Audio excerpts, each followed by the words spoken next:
and welcome to Galley Stories, stories of the Bering Sea and beyond, hosted by Mark Kaler. My name is Penka Jane, podcast deckhand and longtime listener. We'd thank you to subscribe to the podcast and leave us a review. Here's today's catch. Hey guys, welcome back to another installment of Galley Stories, stories of the Bering Sea and beyond. I am your host, Mark Kaler. You're going to hear a lot of noise in the background today. We're actually out on location in St. Paul, Alaska, up where the crab fleet's currently doing business. And today we have one of the long-standing captains of the fleet, Captain Rick Shelford, and he's the captain of the Aleutian Lady. Rick, how are you today? I'm doing amazing. Just enjoying the beautiful, cold, brisk weather up here in St. Paul, and enjoying the ice in the harbor, and the easterly wind that's a bit frigid. Yeah, it's kind of odd to see salt water out, and a lot of people don't realize that it does freeze. That's how cold it is. Yeah, once you hit 20 degrees, it starts freezing on the boat and everywhere. So we got ice all over the boat, the bow, the stern, the whole deck's frozen, and yeah, it's a bit chilly out. Okay, well, Rick, let's get right into it. Where were you born, and what first brought you into the industry? So I was born in Seattle. I grew up there. I've been in the industry my whole life. My grandfathers both fished up here in the Bering Sea, my mom's dad and my dad's dad. All my uncles have fished up here in the Bering Sea, and I'm the third generation up here doing crabbing and codfish and all that. My grandparents, my mom's dad, came to the U.S. from Norway when he was 19, couldn't speak a word of English, and started doing halibut in Kodiak. And then my dad's dad grew up in Homer, Alaska, and started fishing as a young man. And all my uncles have done the same thing our whole lives. So I got into fishing when I was 9 years old, started working on the boats, and have been fishing pretty much ever since, for the most part. What was your first experience at 9? I mean, obviously at 9 you didn't have a lot of responsibility on the boat, but what was your first experience out at sea? You know, my first experience out at sea was throwing up all over the wheelhouse of the Polar Lady. But other than that, I mean, when I was young, I mean, it was more just cleaning the deck, cleaning parts, helping out, running around. I really didn't start working out on deck until I was 15, doing the bait, stacking pots. But yeah, my first full season I fished when I was 15, one of our deckhands was helping me out and chopped off 7.5 of his fingers, and that was kind of an eye-opener as a 15-year-old kid, having blood all over me and holding him. Was that through the block, or was that through the bait chopper? Or? No, that was chopping the heads off a codfish on a guillotine header. So we scooped up his fingers, put them on ice, put tourniquets on his arm to minimize the blood flow, and we had him on the boat for 4 hours on our way to Akatan to have him medevaced out. But for 4 hours, I had one arm on me holding his tourniquet, and blood all over from pretty much arms down. And that was my first real, wow, this is a pretty hardcore industry when I was 15. So that was my first full trip was that one. Okay. And you obviously had to move into the wheelhouse at some point. Can you fill us in a little bit briefly about, from that first experience at 15 working on deck to getting into the wheelhouse? I mean, what were some of the experiences you had? What brought you there? Well, I got to be honest, man. After the fingers got cut off and I was 15, I was kind of soured on fishing. I swore to my old man. He's like, son, you're going to be fisherman. I'm like, no, I'm not. I don't want any part of this. I'm going to go do my own thing. And when I was a senior in high school, all my friends were going on a cruise after graduation. And I asked my parents, hey, man, mind if I go on this trip? My old man's like, no, you're not going on that. So he came up to me. He goes, I got you a plane ticket, son. And I'm like, yes, I get to go on this trip with all my buddies. And it was a freaking trip to Dutch Harbor 3 days after my graduation. So I started fishing then full time, and I never looked back since. I mean, I started off doing bait, being on the boat with my uncles, my grandpa, my dad, and learning as I went. I mean, being an owner's son or the grandson or nephew of the captain was always rough. I mean, people always say, oh, it's easy. Man, my family is not easy. They are hard as hell on family. So it was get paid less, got to work more and work harder to work your way up. Anytime I was supposed to be sleeping, it was helping the chief in the engine room. So I was pretty much a deckhand till I was 21. And then the chief got injured and had to go home. And so we were in St. Paul. It was actually the week after my 21st birthday here in St. Paul. So right here where we're at. Right here. I had my 21st birthday right here. And so the chief had to fly home, and I get, hey, you're going to be the chief. I'm like, okay, well, I know how to do some of this stuff. So went on and started chiefing when I was 21. And Which boat was that? Aleutian Lady. Oh, the same one. Same one you boat, have right here. Same Okay. boat. All So I started chiefing her when I was 21, and kind of on and off chief and deck. There was one other chief who would come up, and we would rotate after that. And I started off being a mate on the same boat when I was 23. I was 23 when I was being the mate. And then did that for a couple of years, and I got my first opportunity to run the boat when I was 25, I believe. My uncle was running it at the time, and he had to fly home, and the relief captain had something going on, so they voted that I get to take the boat out. And here I am, 25. I mean, I've been out in crappy weather, been through it all. By this point, I've been... What was the season? That was for codfish. Codfish. Yep, And you that were was departing codfish. from what? I was cod for 3 months at that time. So the captain, my uncle had to fly home after the second trip. But what town were you in? Oh, Dutch Harbor. Dutch Harbor. Yeah, Okay. that was in All right. Dutch Harbor. Your first time running a boat, you were taking it out of Dutch Harbor. It was in Dutch Harbor. And here I am. I'm telling my uncle, my old man, I'm like, you know what? Why don't we have another guy fly up? He'll take it, and I'll be his mate / a captain. And I get the big old, son, you got to learn sometime. And I got all the confidence in the world in you. And here I am just scared shitless. Can I say that? Yeah. It scared the wits out of me. Go out and do the trip. And I got to say, it was one of the worst trips ever. We couldn't find cod for nothing. And that was probably my worst trip I've ever had in my whole life in terms of catching cod. I mean, the boat worked great. Hey, we had no problems, no issues. Everybody was safe, so that was good. We just couldn't find any fish. How did that go for a 25-year-old as a captain? Obviously, some of your crew were older than you were. Oh, yeah. How did that sit? You going out and not finding the fish? I mean, was there some razzing about being the owner's son? Oh, yeah. Did you have to? Yeah. How did that? Well, starting off, I mean, I worked with these guys my pretty much whole life, right? So, I mean, when I took over as a captain, it had been the deckhands that I pretty much trained as the deck boss and the chief already. So the old guys who were the mate, relief captain, and chief when I was younger had already retired. So there wasn't too much of the looking down on me, hey, what's his problem? He can't find fish, he sucks. I mean, I had earned respect of my crew at the time. Okay.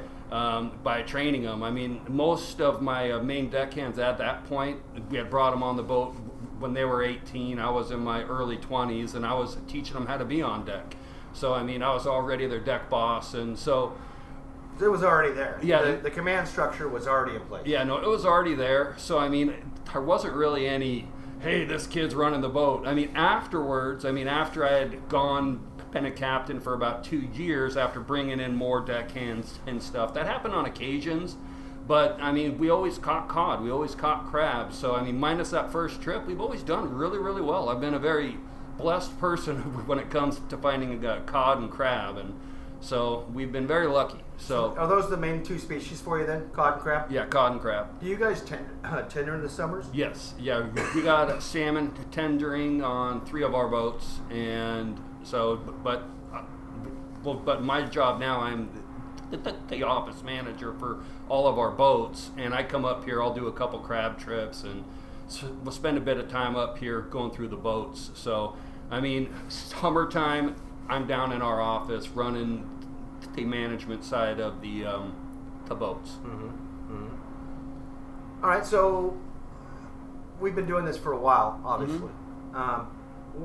And guys, this interview is going to feel like it's moving a little fast, and we want to give Rick all the opportunity to share everything that he can, but he's also offloading crab right now, so and he's got probably not much time left before he's going to take off and go check his pots again. But what was some of the let's go with your scariest experience. Can you recall your scariest experience at sea? Yeah, so I got to be honest, my scariest experience doesn't sound that scary, but I got to put it into perspective. So in 2012, I retired from fishing. Me and my ex split up, and I got custody of my children, and I quit fishing. I'm just like, man, I'm stepping away. I'm focusing on my kids. I'll work in the office, manage our boats, and do that kind of stuff. And then last year, last Opie season, my uncle smashed his finger and had to fly home.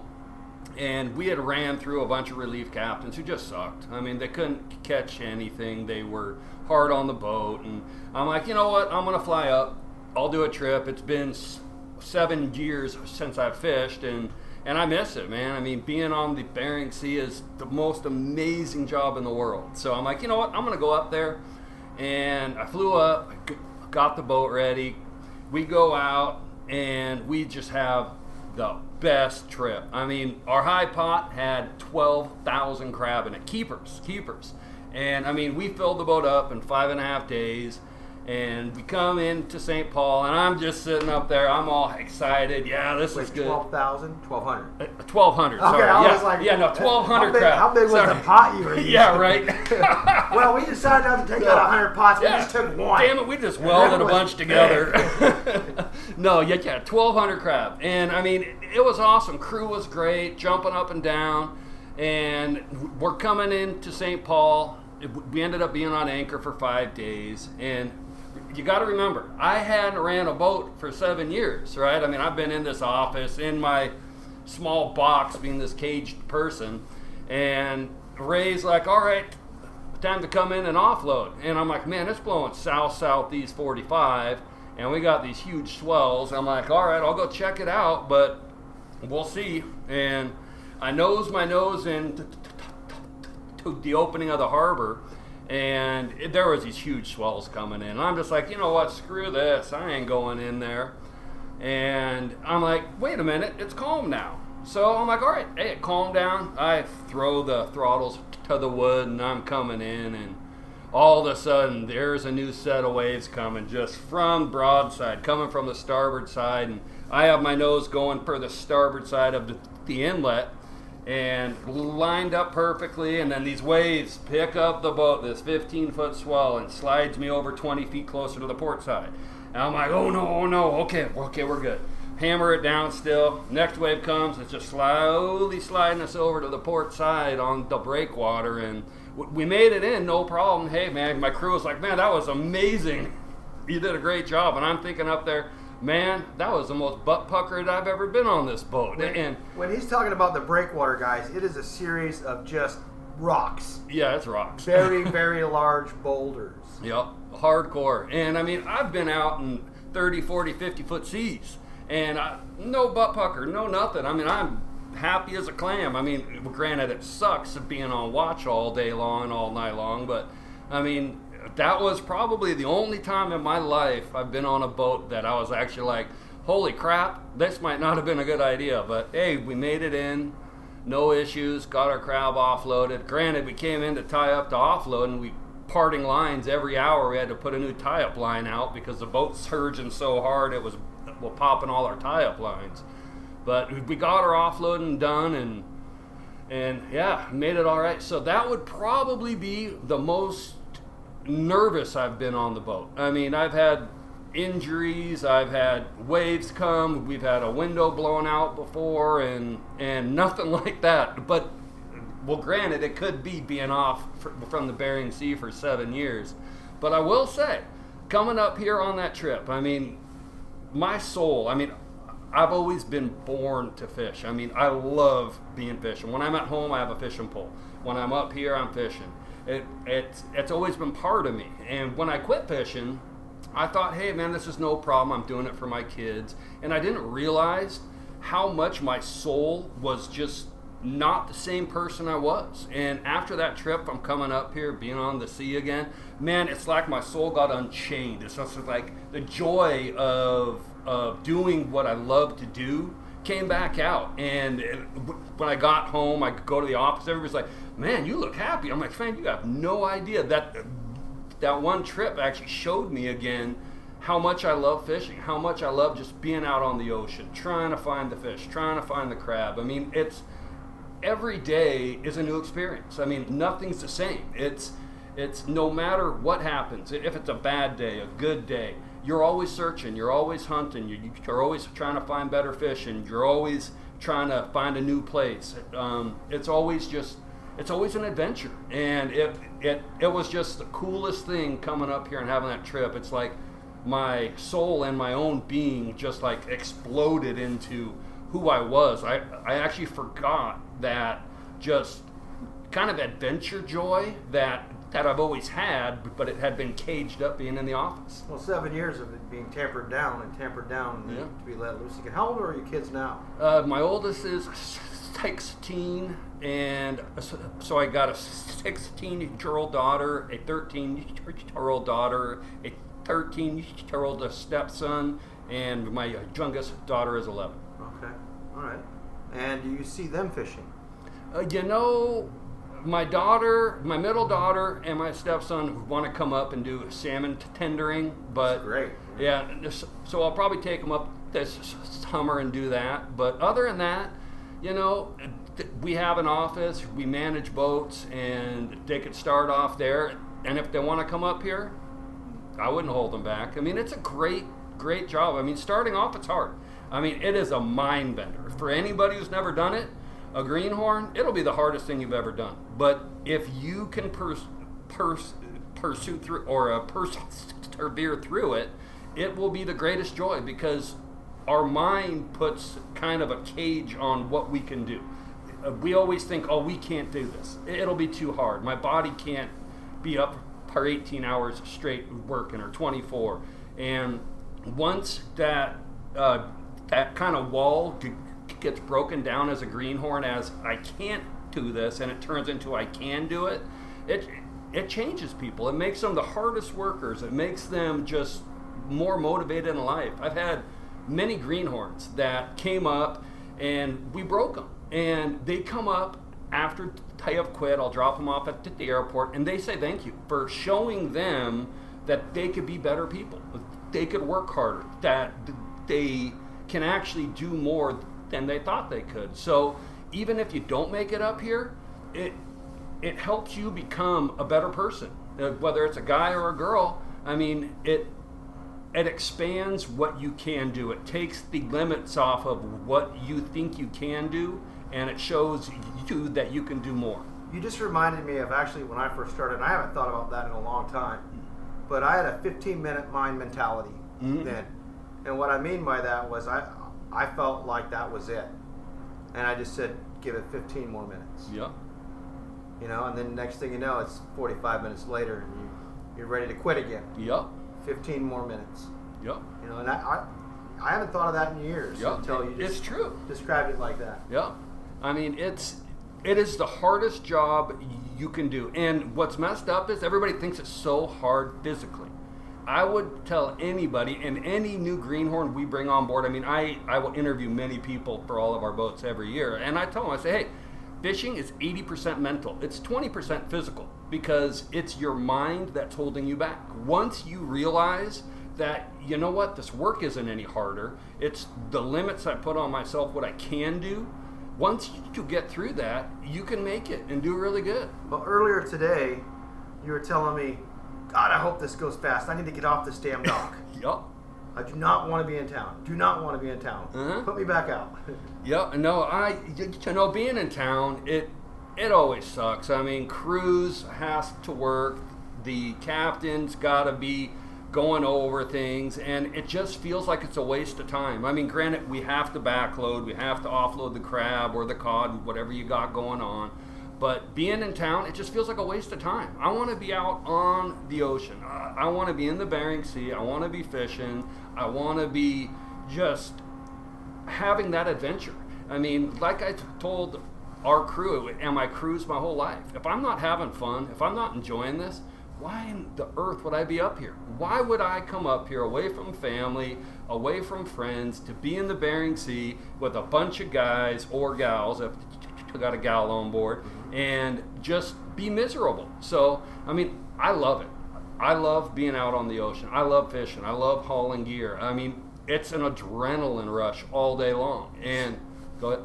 No, go ahead. No, and so being at the dock to me is like waiting and wasting my time where I could be fishing so I could hurry up and get home, work hard as we can when we're up here. I mean, bust our butts. But then when it's time to go home, yeah, we relax, we enjoy life. But being in towns like that stopgap of, yeah, it's nice being in town, being able to get more supplies and stuff, but it's also, the longer I'm in town, the longer I'm away from my family. So that's why I don't like being in town. Rather be back out. You touched on it already. You enjoy it so much, but let's get an example of one of the finest days you've had out there. One of your best days. Oh man, every day. Every day. Every dang day is beautiful. I mean, there's bad days and there's the best day. So there's really no medium. I mean, it don't matter if you're on really good fishing or if you're on poor fishing. If your crew's in good spirits and you're in good spirits, every day's fun. I mean, we play. I thought your crew was having a disco dance earlier today. They're out there with this speaker that's lighting up and they're dancing all over the place. Yep. This is probably after 10 hours of offloading crab. Yeah, no, we have fun, man. We enjoy being out here. Every one of our crew members are the hardest workers I've met, and we have the most fun. I mean, we're out there hauling gear. It's probably 2 degrees outside with wind chill. They're iced up. They got ice on their beards, on their faces. They're frozen.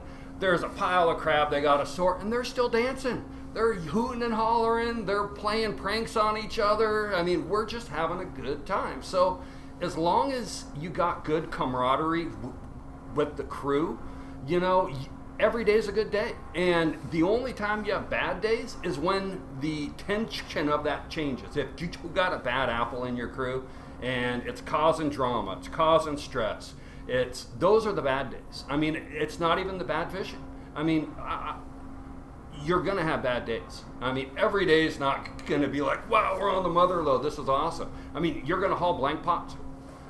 This last trip, we hauled so many pots with not one crab in it, but we made it through that, got on the crab, and had a really good trip. So, I mean, the bad days are more the drama on a boat. And so if you got a good crew and a captain who enjoys it and enjoys having fun with the crew, then I believe every day is a good day. You touched on it already as far as advice for greenhorns on how to push through and persevere and work themselves, but can you touch on how you suggest they begin to get in the industry? I mean, you know, a lot of people don't have the connections or the friends who grew up around them. What would you say to a young Nebraska kid sitting there listening to this right now? You know, I would say we have a web page. It's shelfordfisheries.com, I believe, and a lot of the companies have web pages. Facebook, Boats of Dutch Harbor, I think Boats it's of Dutch called. Harbor? Yeah, kids post on that looking for work. There's a couple other Facebook sites. Bristol Bay, what is it? Boats at Bristol Bay and Yep. Alaska Jobs. Yep. Those, I mean, we get people calling in every day. I mean, I interview people and I let every new guy know or gal that it's not what you think. It's not going to be pretty. It's not going to be easy. And just know that the hardest day you've worked in your life won't touch how hard it is. But if you have the right mindset to get it done and work hard, I would say call. I mean, call our company. Look on Facebook, check those out. I mean, even if we don't need somebody, we have other companies calling us, asking us if we know of anybody to work. And you could always do it old school. Fly to Dutch Harbor, walk the docks. I mean, one of my old best friends that I grew up with as a greenhorn, we both started at the same time. We picked him up on the dock, and I came up 3 months later, and we worked as greenhorns together, and we had a blast. I mean, every day was a competition between us, but there's ways to do it.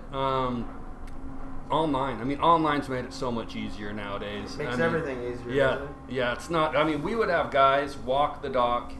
Probably 4 to 5 guys every day we were in town would come up trying to find a job. Well, that's all well and good. You could find a spot if a guy gets injured or somebody's got to go home, but the odds aren't very good. So How often does that happen now? Not as much now. Right. No. Don't fly to St. Paul and do it. No, don't.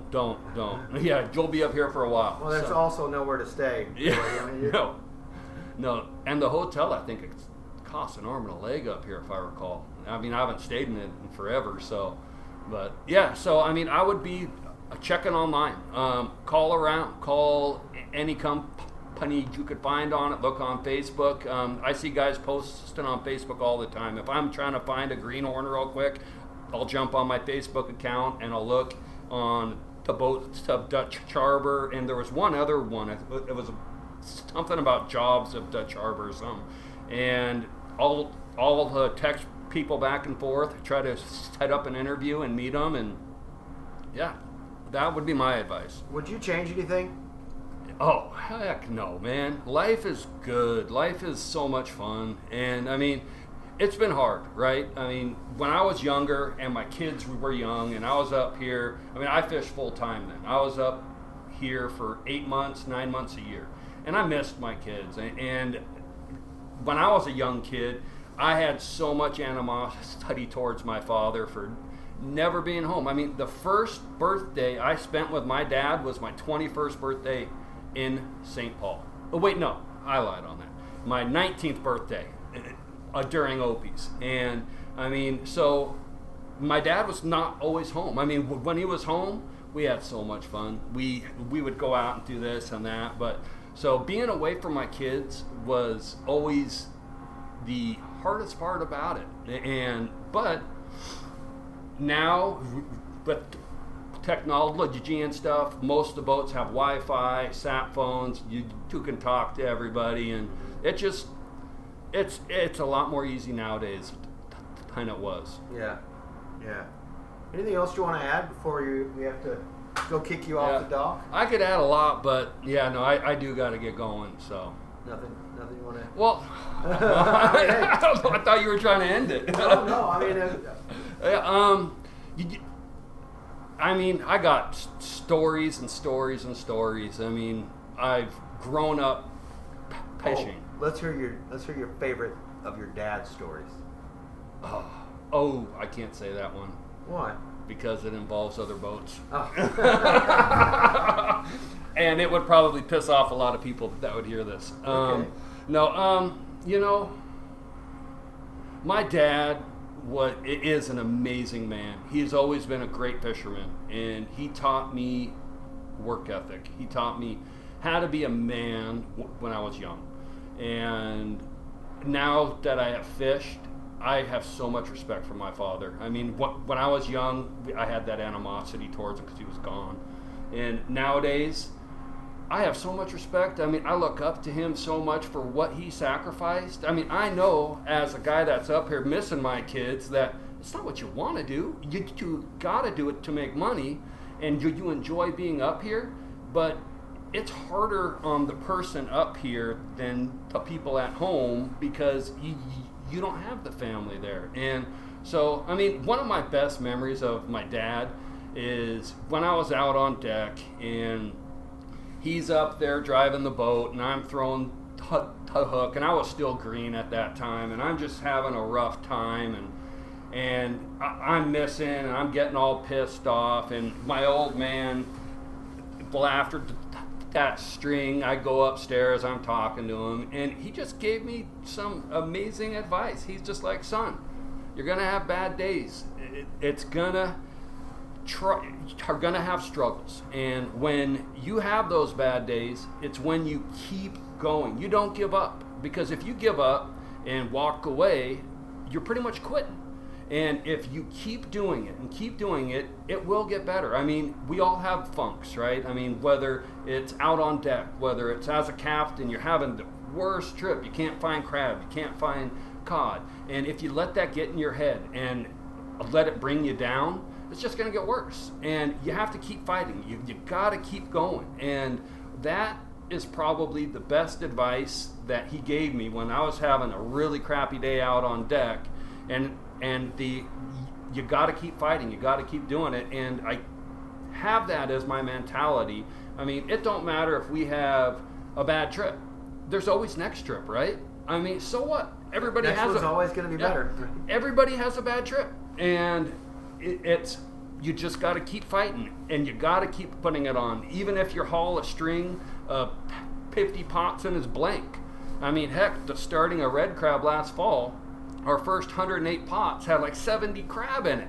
And I'm thinking to myself, oh crap, man, we're in a pickle. And I spot check a pot, and I'm just like, ooh, that's some good sign.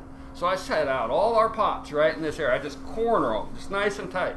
There's no boats around us, and we had a frickin' amazing trip. And by the time we started hauling, every boat in the fleet was on top of our gear. But you just never know. I mean, it could be blanks, and then you're on them.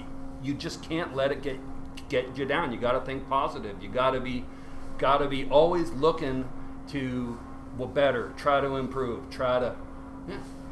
That's awesome. I'm kind of rambling now. No, it's wonderful. We better get you out of here though before somebody comes and starts screaming at us. But, yeah, Ray's gonna come. Yeah. Rick, I really appreciate taking the time to sit down with us and being our first St. Paul interview. Woo! Yep, and we'll have more coming on this St. Paul series, guys. I guess I have to mention a thanks to Trident, or need to mention. Yeah. A thanks to Trident for helping me set up some of these interviews and allowing me to be here and talk to you guys while you're doing your day-to-day. Yeah, sounds good. Yeah, thank you to him. So, all right, guys, don't forget to like, follow, subscribe. And if you have any questions for Captain Shelford, you can feel free to write into galleystories at gmail.com, or, as he said, shelfordfisheries.com. Yep. I'm sure that they'll get it on to him. And we'll be happy to forward those on to him and get you answers. But, all right, guys, until next time. Hey, thank you guys very much. It's been a privilege to chat. And if you guys have any questions or want to look for a job, yeah, give our company a call. It's Shelford Fisheries. We got longliners, we got crabbers, we got salmon tenders. So we're always looking for people. So give us a shout. Sounds great. All right, guys. Talk to you next time. Thanks for listening to Galley Stories. We hope you like what the net brought in. Please leave us a review on iTunes. Whether you like it or not, we're not fishing for compliments. Look us up on Facebook and Twitter too, and reach out to us at galleystories@gmail.com.